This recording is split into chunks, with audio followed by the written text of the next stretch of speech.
ధర్మోత్సవంలో ఇవాళ 12వ పాసురం అండి. ఈ పాసురంలో కూడా ఆవిడ లేపుతున్నారనమాట. ఏంటంటే లేగదూడలు గల గేదెలు పాలు పితుకోక లేక ఆ లేగదూడలు చిన్న చిన్న పిల్లల్ని గుర్తు తెచ్చుకుని వాటిపైకి మనసు వెళ్ళడం వల్ల పొదుగుల నుండి పాలేమో కారిపోతున్నాయి అన్నమాట.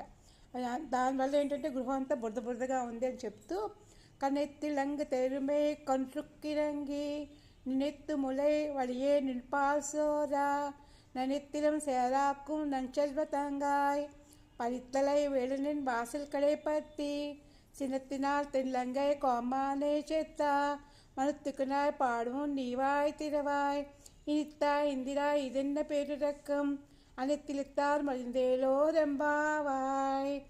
ఏంటంటే ఆ గృహం అంతా బురద బురదగా అయిపోయింది. నువ్వు చాలా ఐశ్వర్య సంపూర్ణని చెల్లెలా, మా తలపై మంచు పడుచున్నది, అయినా సరే నీ వాకిటి ముందు నుంచి నేను లేపడానికి ప్రయత్ని